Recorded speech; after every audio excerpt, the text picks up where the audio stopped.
So I wanted to go ahead and just take a moment to quickly review parametric functions. Uh, I know you learned these in pre-calculus, but it never hurts to have a quick review.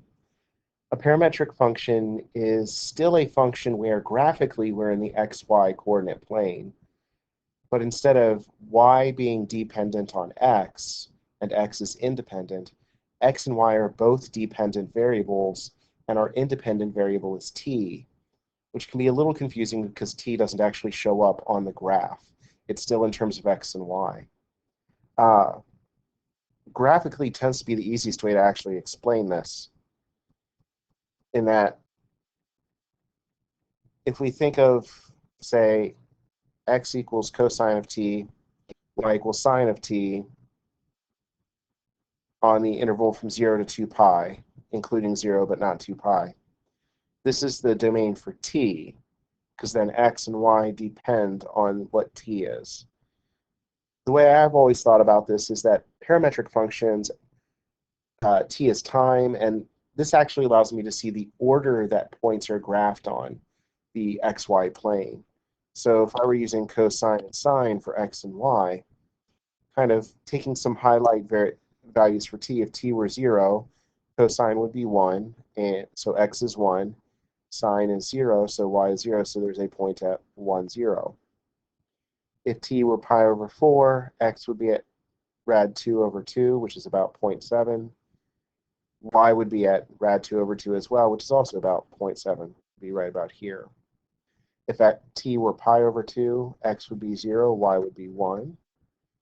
If t were at 3 pi over 2, going this way, just like on our unit circle, I'm sorry, at pi, not 3 pi over 2, at pi, then x would be negative 1, y would be 0.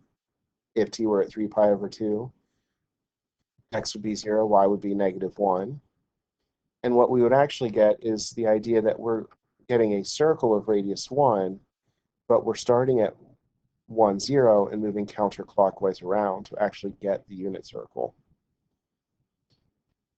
So if we were looking at another example of x is 3 cosine of t, y is 2 sine of t, and again, I just kind of take some common values of t to get an idea of where are the points and what direction am I going.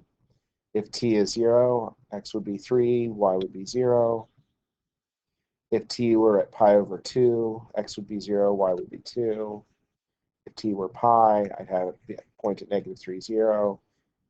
If t were 3 pi over 2, I'd have a point at 0, negative 2. At 2 pi, I'm back here. So I've actually gone around and made an ellipse. But going from 0 to 4 pi, going from 0 to 2 pi took me around once. So that was 2 pi. To go all the way to 4 pi, I went around twice. So it's the idea that not only am I getting a graph of some relation, I can actually see the order in which it's being graphed and what direction I'm moving around that relation.